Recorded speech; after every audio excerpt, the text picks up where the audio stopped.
Salut! Je suis très contente de te retrouver aujourd'hui pour discuter avec toi d'un sujet qui me tient à cœur. Comme tu vois, je ne suis pas seule. Donc aujourd'hui, je réponds à une question que j'ai reçue. Comment être sûr que je peux laisser entrer un homme dans ma vie sans souffrir à nouveau? Et je suis convaincue que la personne qui me l'a posée n'est pas toute seule sur la planète ou dans ma communauté à se la poser.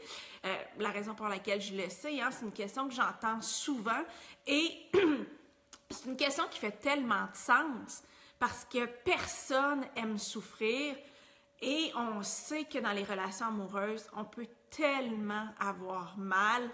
Tu as probablement eu très mal, j'ai déjà eu très mal.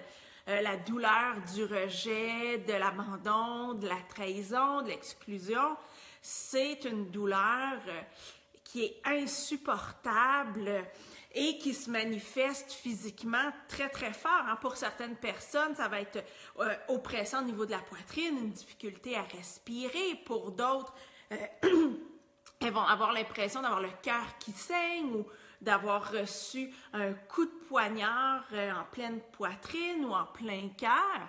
Donc, je comprends que personne n'a envie de revivre ça de nouveau, c'est bien certain.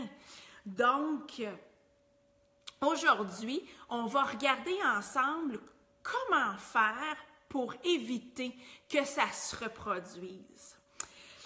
Là, c'est sûr qu'il y en a qui vont dire, en amour, il n'y a pas de garantie. Si on veut être en relation, il faut prendre le risque, il faut prendre la chance d'être blessé de nouveau. Je ne suis pas tout à fait d'accord avec ça. C'est certain qu'on ne sait pas ce qui peut arriver dans la vie.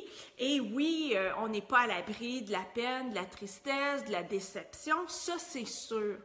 Mais d'une souffrance aussi intense, je crois qu'on peut s'en préserver et que tu peux t'en préserver si tu suis les conseils que je vais te donner.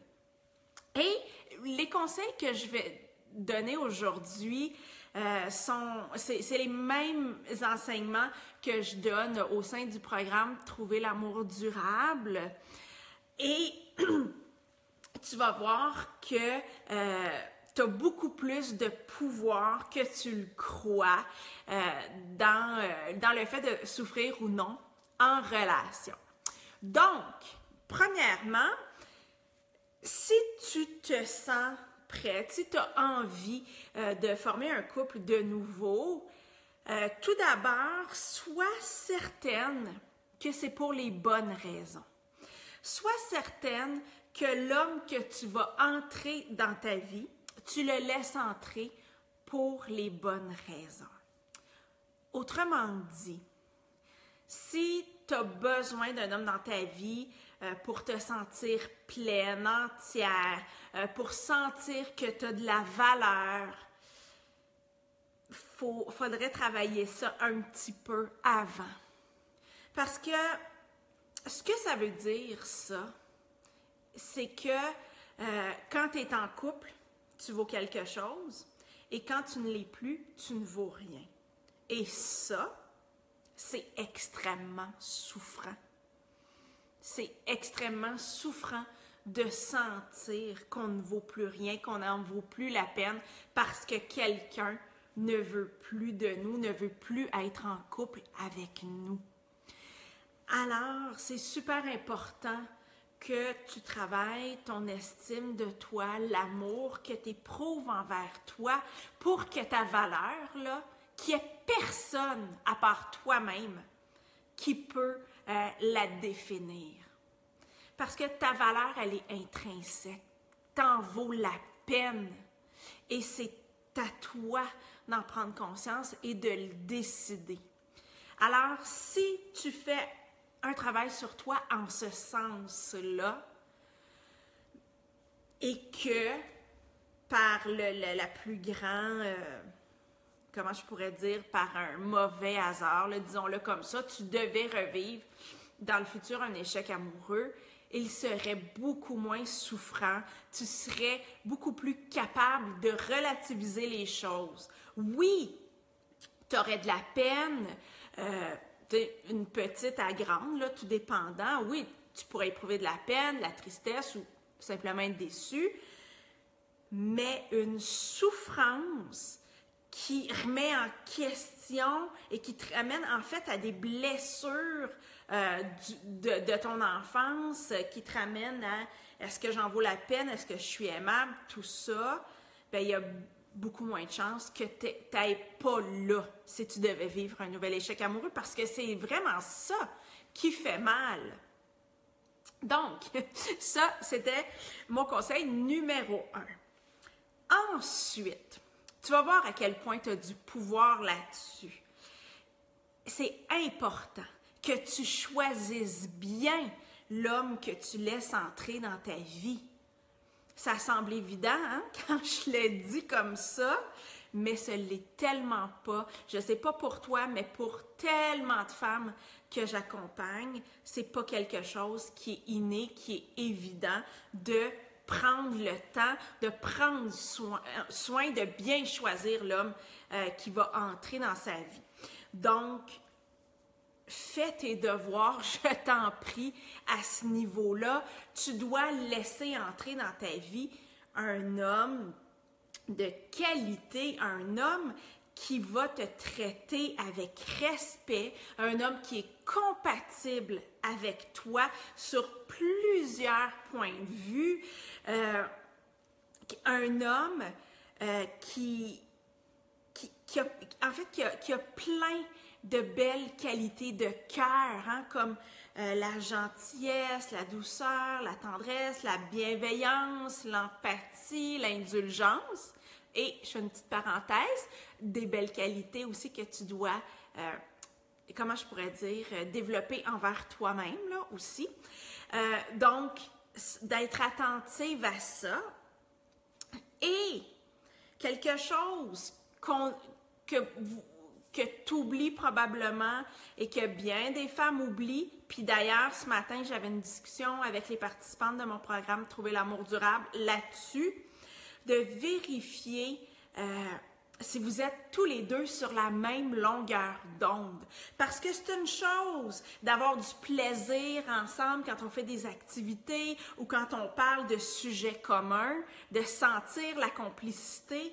Mais moi, c'est pas de cette longueur d'onde-là que je veux te parler. Elle est importante, mais c'est pas tout.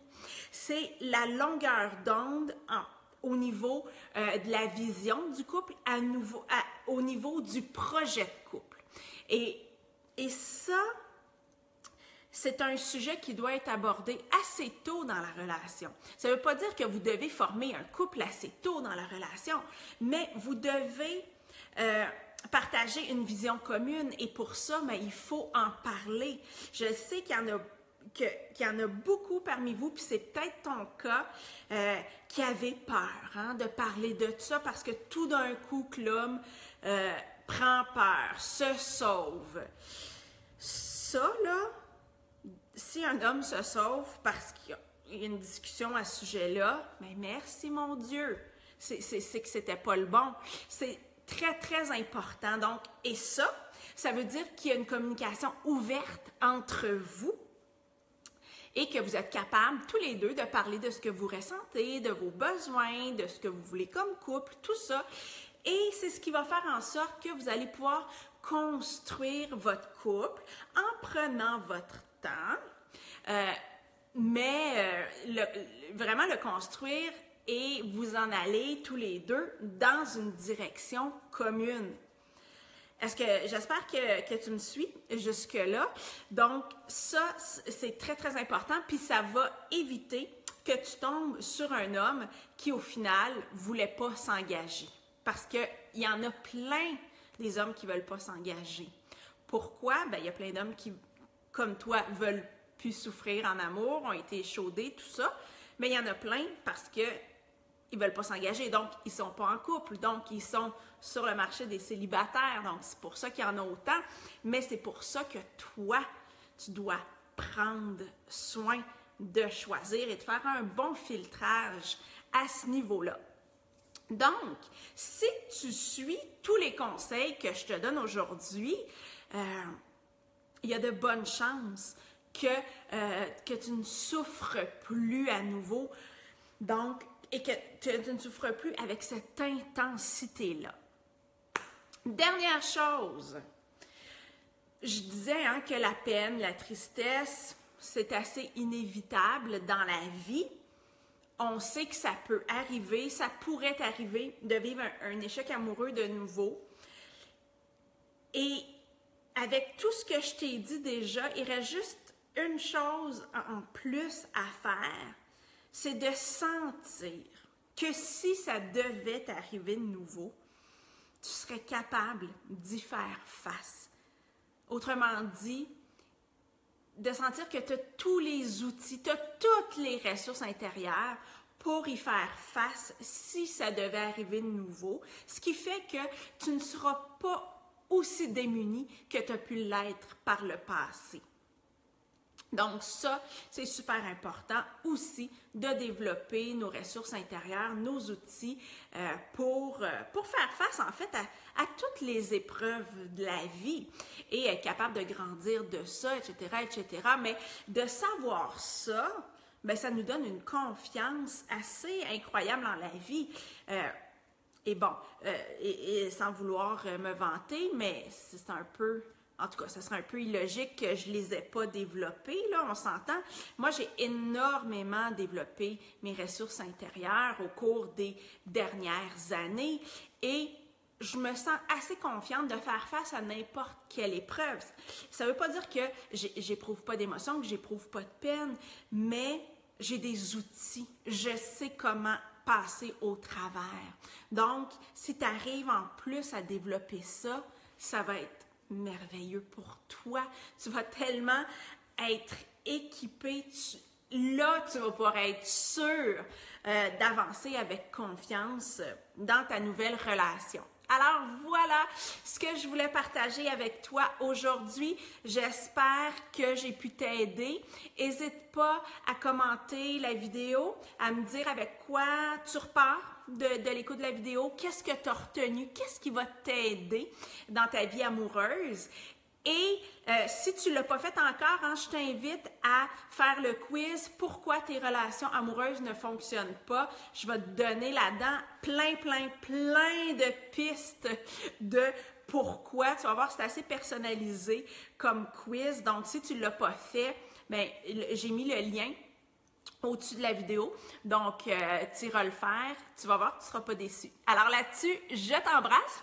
À bientôt!